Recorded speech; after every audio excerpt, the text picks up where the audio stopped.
नमस्कार दर्शकबिन, स्वागत छ यहाँहरूलाई शब्द चौतारी कार्यक्रममा।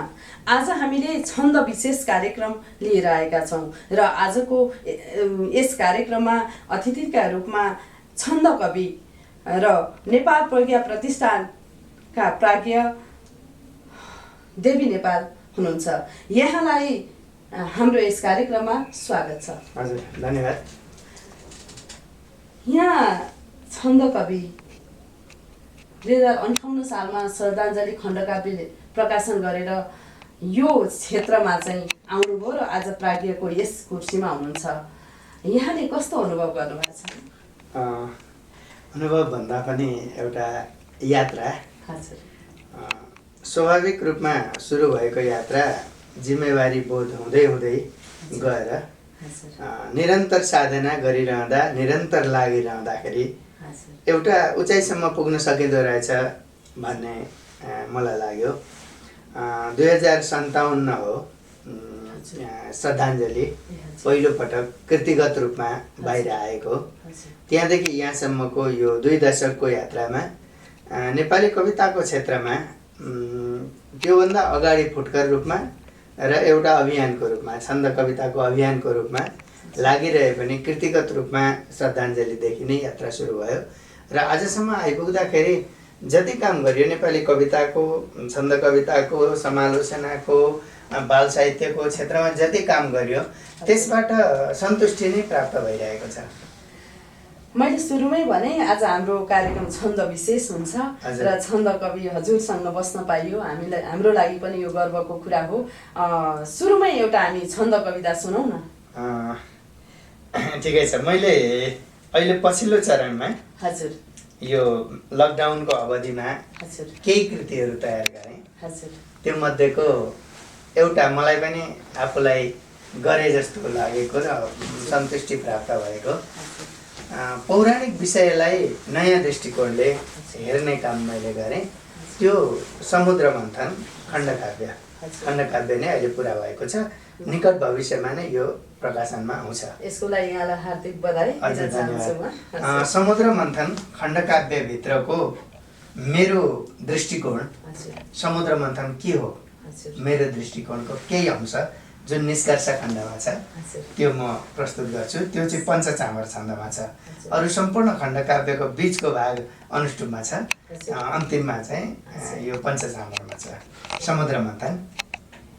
स्वयं समुद्र द्वन्द्व हो, छ द्वन्द्वग्रस्त भूतल, छ व्योम द्वन्द्वमा सधैँ, छ द्वन्द्व विश्वमण्डल, अमूर्त मूर्त सम्पदा समस्त द्वन्द्व दर्शन, निकाल्न ज्ञानको सुधा गरौँ समुद्र मन्थन।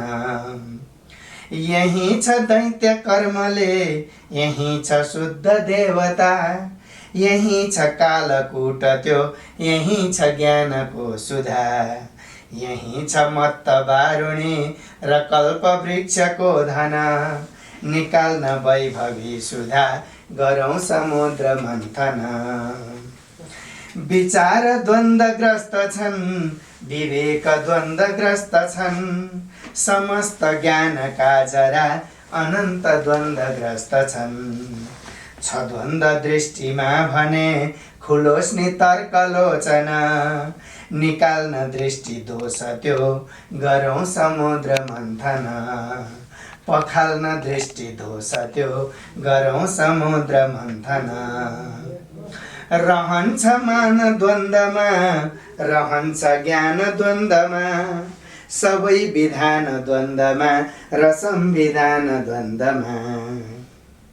हुँदैन द्वन्द्वहीन त्यो हरेक ऐन कानुन, निकाल्न सत्यको सुधा गरौँ समुद्र मन्थन।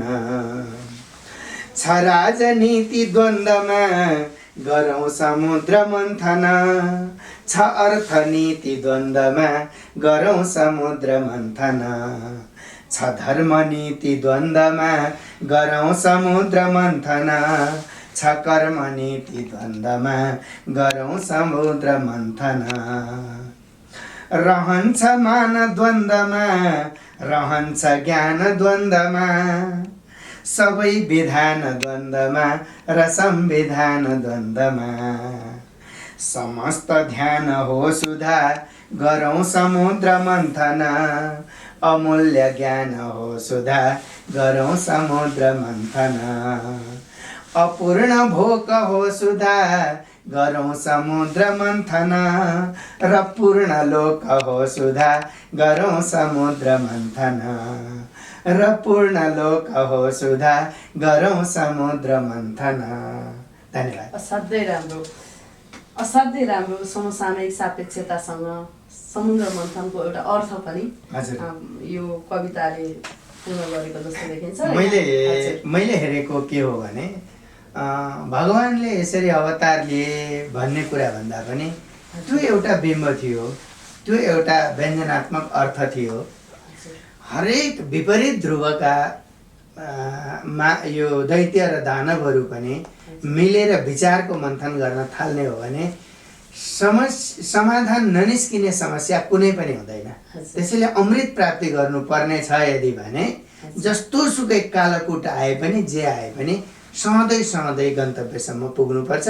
देश विकासको गन्तव्य समुद्र मन्थन नै हो, वैचारिक मन्थन नै हो भन्ने मैले निष्कर्ष यसमा। यहाँ आफै कवि हुनुहुन्छ, यहाँ आफै समालोचक हुनुहुन्छ। यहाँ प्रज्ञा प्रतिष्ठानको प्राध्यापकको रूपमा यहाँ आइसक्नु भएपछि यहाँको विभाग अन्तर्गतबाट के कस्ता कामहरू भएका छन् त्यसको बारेमा जानकारी पाउँ न। धन्यवाद। विशेष गरी म नेपाल प्रज्ञा प्रतिष्ठानमा आइसके पछाडि मैले सम्हालेका दुईवटा विभाग एउटै भए पनि त्यहाँभित्र दुईवटा विधा छन्। एउटा बाल साहित्य र अर्को लोकवार्ता। बाल साहित्यभित्र बालबालिकासँग सम्बन्धित समग्र विधाहरू समेटिन पुग्छन् भने लोकवार्ता अन्तर्गत पनि लोक साहित्य मात्रै नभएर मूर्त अमूर्त कलाहरूसम्म पनि संस्कृतिसँग पनि त्यो जोडिन पुग्छ। यो विभाग सम्हालिसकेपछि सबैभन्दा पहिला मैले सोचेँ बालबालिकाका क्षेत्रमा कति कामहरू भएका छन् भन्दा केही कृतिहरू प्रकाशन भएका छन्, सैद्धान्तिक कृतिहरू अनि सङ्कलनहरू प्रकाशन भएका छन्, तर बालबालिकासँग प्रत्यक्ष पुग्ने सामग्री छैन भन्ने भइसकेपछि विभागको तर्फबाट हामीले एउटा विभाग भनेको त जिम्मेवारीको कुरा हो, तर गर्ने भनेको परिषदले हो र सिङ्गो प्रज्ञा प्रतिष्ठानले हो।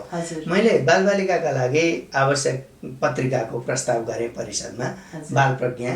त्यसपछि हामीले बाल प्रज्ञा प्रकाशन सुरु गऱ्यौँ। नेपाल प्रज्ञा प्रतिष्ठानको इतिहासमा बालबालिका केन्द्रित पत्रिका थिएन, त्यो पत्रिका सुरुवात भयो, प्राज्ञ परिषदले निर्णय गर्यो र हामीले त्यो थालनी गऱ्यौँ। यसले बालबालिकाको क्षेत्रमा एकदमै राम्रो प्रभाव पार्यो।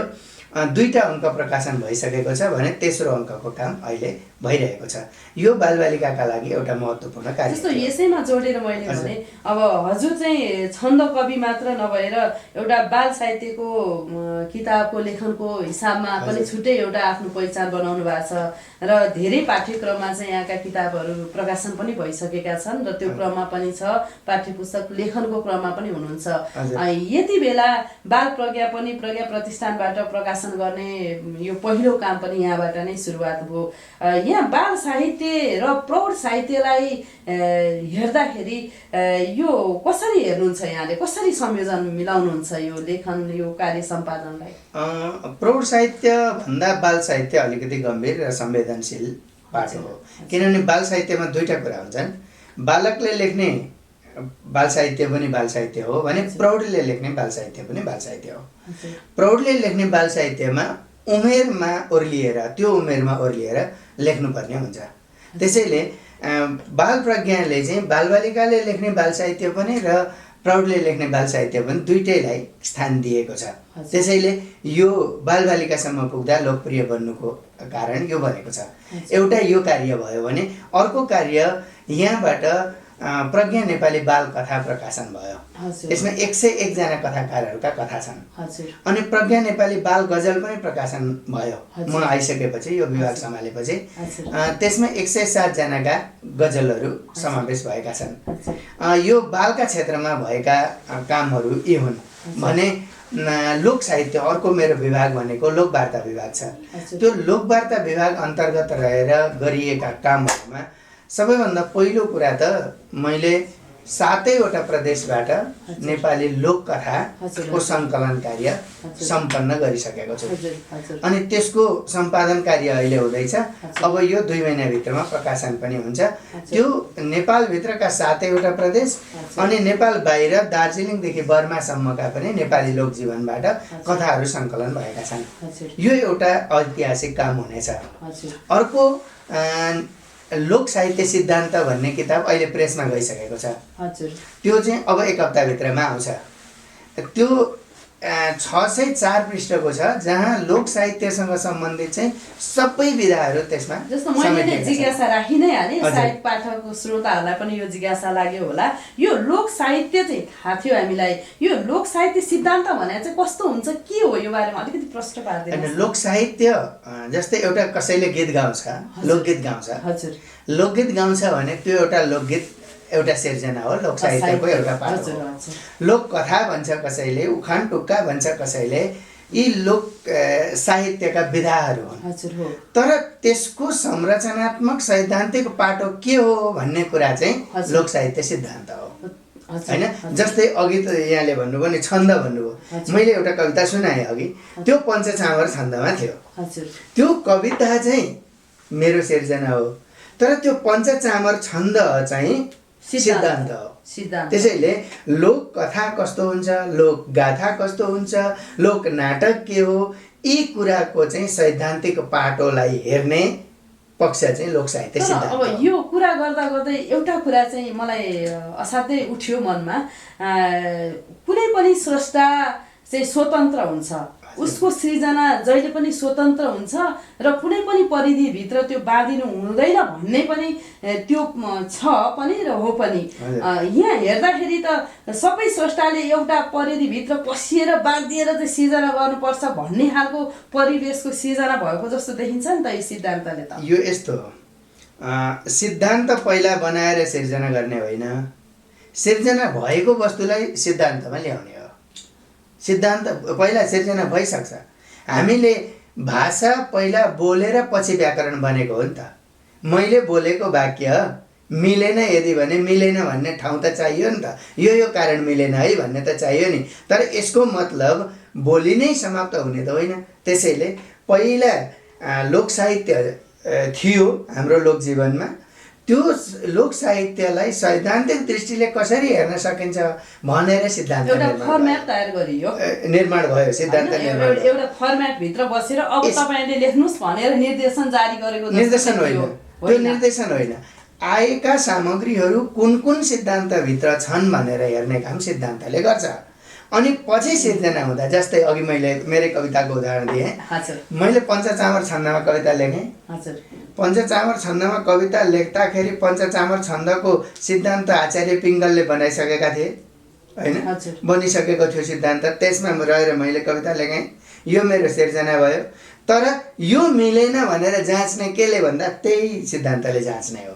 त्यसैले त्यो जाँच्ने आधार निर्माण गर्ने कुरा चाहिँ सिद्धान्तले गर्छ। यो चाहिँ एउटा बौद्धिक प्राज्ञिक कार्य हो जुन विश्वविद्यालयहरूमा पढाइ हुन्छ। त्यो विश्वविद्यालयहरूमा पढाइ हुने सामग्रीको रूपमा चाहिँ यो लोक साहित्य सिद्धान्तले ठुलो काम गर्नेछ। ठिक छ, यो बिचमा अलि लामो गफलाई छेडेर हामी कविता सुन्नतिर लाग्छौँ। एउटा छन्द कविता सुनौँ। हुन्छ, म अर्को एउटा कविता सुनाउँछु। अघि मैले पञ्चचामर छन्दमा सुनाएँ भने अब म रूपामाली छन्दमा सुनाउँछु। यो रूपामाली छन्द 9 अक्षरको हुन्छ, सबै दीर्घ हुन्छन्। यसमा ह्रस्व अक्षर हुँदैन कुनै पनि। यो अहिलेको समसामयिक विषयमा नै मैले बोलेको छु। जुन दिन नेपाल सरकारले नेपालको नक्सा लिपुलेक, कालापानी, लिम्पियाधुरालाई समेटेर बनायो, त्यही दिन मैले लेखेको कविता झन्डा गाडौँ कालापानीमा। यसको शीर्षक हाम्रो दाबी नाला पानीमा, बैरी घुस्ने काला पानीमा, यो माटोमा साँच्चै झेला भो, थोत्रो खाँडो झिक्ने बेला भो, कान्छा भन्दै हेप्ने गर्थिस् रे, नाना भाती हल्ला छर्थिस् रे, सोझो कान्छो भाला झिक्दैछ, सीमा बाँध्ने पारा सिक्दैछ। गोर्खालीका गाथा बिर्सिस कि आफै ओढ्ने छाता बिर्सिस कि, छाता लौरो भाला बन्ला हेर, साथीले नै बैरी भन्ला हेर। बाटो खन्दै हाम्रो बारीमा, जोरी खोज्ने सिस्नु घारीमा। कोही छैनन् निर्धा गोर्खाली, ज्वाला बन्छन् सोझा नेपाली। सिङ्गो धरती काम्थ्यो छायाले, साथी ठाने छोप्थ्यो मायाले। गोर्खाली हो साँच्चै आँटी छ, गोली रोक्ने चौडा छाती छ। खाता पल्टा टिस्टा हाम्रो हो, नाला पानी सुस्ता हाम्रो हो। आँखा गाड्ने हाम्रो माटोमा, काँडा हाल्ने हाम्रो बाटोमा। लेले कान्छा थोत्रो खाँडोले, गोली गट्ठा बोक्ने भाँडोले। सीमा बारौँ मेची कालीमा, झन्डा गाडौँ काला पानीमा। सीमा बारौँ मेची कालीमा, झन्डा गाडौँ काला पानीमा। झन्डा गाडौँ काला पानीमा। असाध्यै राम्रो राष्ट्रियतावादी कविता। अब असाध्यै अब कसरी होइन विश्लेषण गर्ने, अब असाध्यै राम्रो कविता। र यो छन्द रूपामाली छन्द त्यति प्रयोगमा नआएको जस्तो पनि लाग्यो मलाई है। यो नयाँ नेपालीमा कमै प्रयोग भएको छ यो। हजुर, अनि अलिकति छन्दकै विषयमा हाम्रा दर्शकलाई पनि छन्दको बारेमा अलिकति ज्ञान पनि प्रदान गरौँ। हजुर, छन्दको विषयमा यो छन्द तरङ्ग प्रश्न पनि कार्यक्रम गरिरहनु भएको छ। छन्द लेखनको विषयमा चाहिँ निकै वर्ष चाहिँ लागिरहनु भएको छ। अब यो अवसरमा चाहिँ छन्द कविता कसरी लेखिन्छ र छन्द कवि हुन के गर्नुपर्छ, यसको एन्सर। अब छन्द कविता कसरी लेखिन्छ भन्ने सन्दर्भमा त यो अलि लामै कुरा रह्यो र अलिकति बौद्धिक कुरा पनि रह्यो। तर सामान्य हामीले अगाडिदेखि भन्दाखेरि छन्द गाह्रो छ, छन्द गाह्रो छ भन्दा भन्दै यो एउटा मन्त्र जस्तो भनिदियो। अनि जसले पनि भन्दा छन्द गाह्रो छ, छन्दमा लेख्न सकिँदैन भनियो। छन्द सजिलो छ भनेर सुरु गरी हेरौँ, गाह्रो छैन। म चाहिँ यही भन्ने गर्छु नयाँ पुस्तालाई जहिले पनि।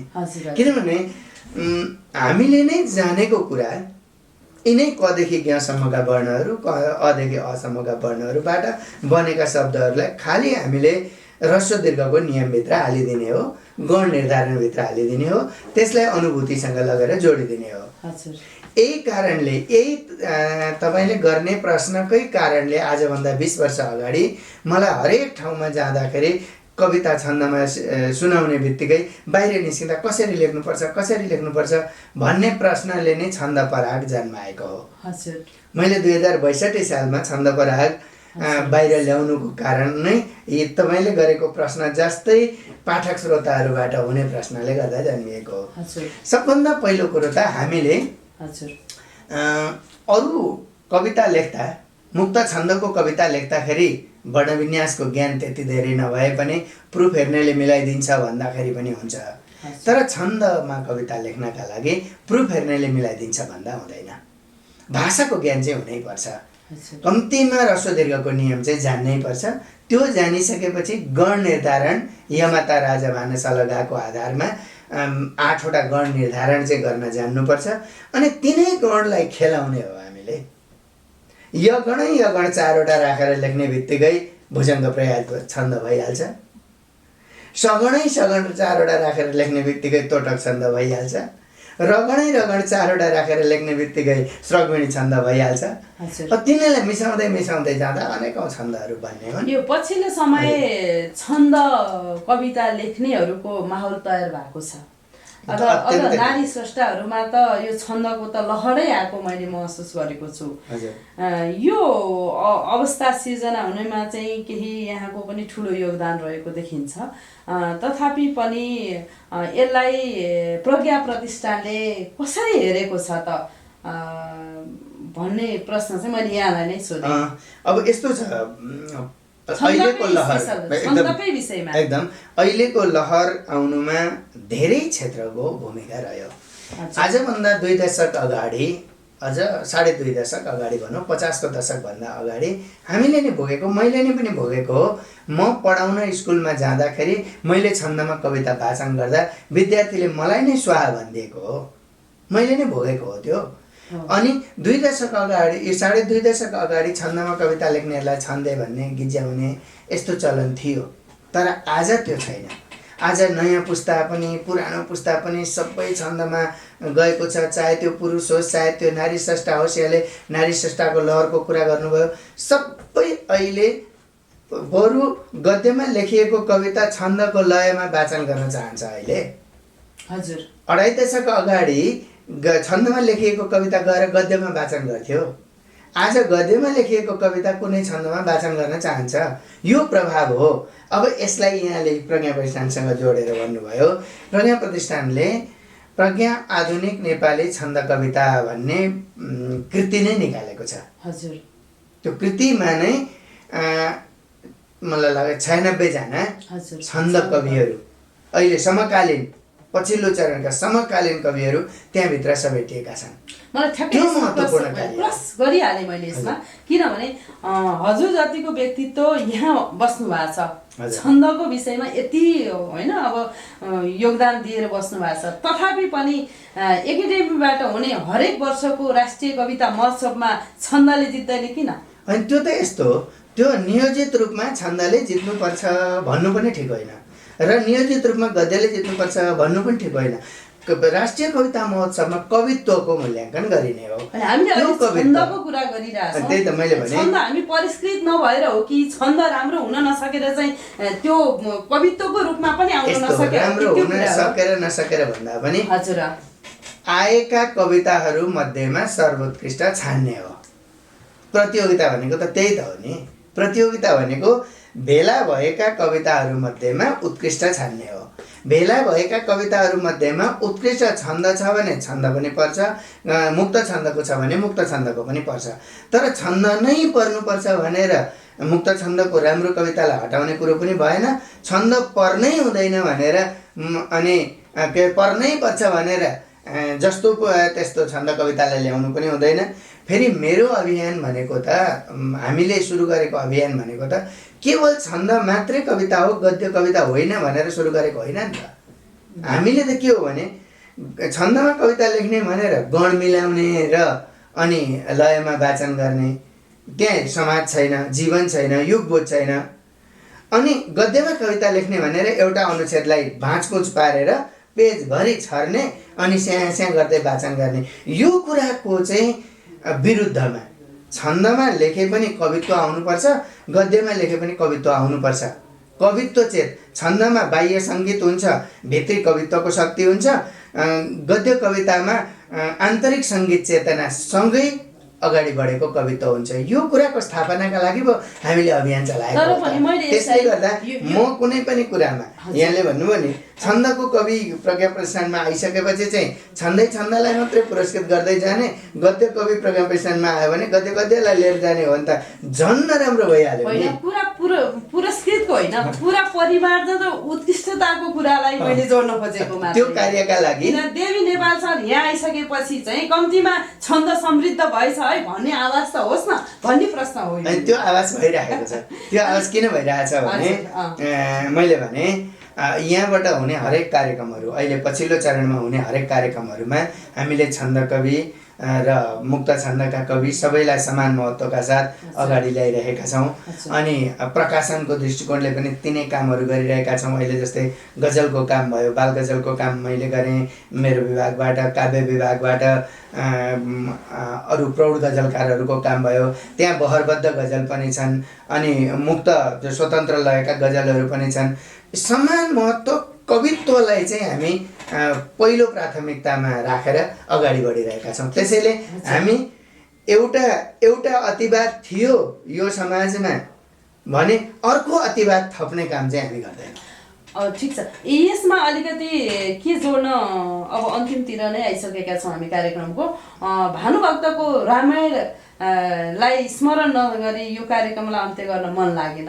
अब रामायणको केही श्लोक यहाँको मुखारविन्दबाट सुनौँ र कार्यक्रमलाई अन्त्य गरौँ। धेरैवटा नगरौँ, दुईवटा सन्दर्भको मात्रै म कुरा गर्छु। मैले रामायणलाई पनि युगीन चेतनाको आधारमा हेर्ने गरेको छु र त्यसले दिने सन्देशको बाटोमा पनि हेर्ने गरेको छु। एउटा आदर्श स्थापना नयाँ पुस्तालाई पनि यो होस् भनेर मैले भने। एउटा भाइको दाजुप्रतिको आदर्श र छोराको बाबुप्रतिको आदर्श, यो दुईटा कुरालाई प्रतिबिम्बित गर्नका लागि रामायणको एउटा अंश म यहाँ प्रस्तुत गर्छु। जतिखेर भरतले रामलाई वनवास गएका बेलामा भेटेका थिए, उनले गएर त्यहाँ के भनेका थिए भने, ख्वामी हजुरको मतदास पो हुँ, यो राज्य गर्न कन योग्य को हुँ, यो गाधी त यहीँ हजुरको हो, मैले त सेवा गरिबस्नु पो हो। यहाँ भाइको दाजुप्रतिको आदर्श छ। म त दास पो हुँ भनेर दाजुसँग भाइ प्रस्तुत भएको, यो एउटा पुस्तागत आदर्शको कुरा हो। त्यही राम के भन्छन्, रामले बनाइ गई मुनि भेष धर्नु, यहीँ भरतले बसी राज्य गर्नु, भन्या पिताको जब सुन्न पाया, आज्ञा उसैले बन जान आया। म मेरो खुसीले होइन, जब पिताको आज्ञा भयो त्यही आज्ञा पुरा गर्न म आएँ। यहाँ छोराको बाबुप्रतिको आदर्श छ। हो, यो आदर्श परिकल्पनाले नै रामायणको सर्वोच्चता प्राप्त भएको हो। त्यसैले मैले एउटा युगीन दृष्टिकोणले हेर्दाखेरि रामायणमा अनुवाद भन्ने गरिन्छ। अनुवाद मात्रै होइन, अनुवादभन्दा बलियो नेपाली मौलिकता छ। त्यो मौलिकताले नै रामायण जीवन्त बनेको हो। हस् त, यहाँलाई धेरै धेरै धन्यवाद। हाम्रो कार्यक्रममा छन्दको विषयमा प्रशस्त ज्ञान दिनुभयो र कविता सुन्ने अवसर पनि प्रदान गर्नुभयो। धेरै धेरै यहाँलाई धेरै धन्यवाद। यहाँले पनि यो मेरो कार्यकक्षासम्मै आइपुगेर यस्तो महत्त्वपूर्ण विषयमा विशेष जानकारी प्रदान गर्ने र साहित्यिक भलाकुसारी गर्ने अवसर प्रदान गर्नुभयो। त्यसका लागि तपाईँ र सबै साथीहरूप्रति हार्दिक आभार व्यक्त गर्दछु। दर्शकबिन, आज हामीले शब्द चौतारी कार्यक्रममा छन्द विशेष कार्यक्रम गऱ्यौँ र साथमा प्रज्ञा प्रतिष्ठानका प्राज्ञ छन्द कवि देवी नेपाल हुनुहुन्थ्यो। आगामी दिनमा पनि यस्तै विशिष्ट पाहुनाका साथ उपस्थित हुने नै छौँ। त्यतिन्जेलका लागि म रेणुका भट्टराईलाई बिदा दिनुहोस्। हस्त, नमस्कार।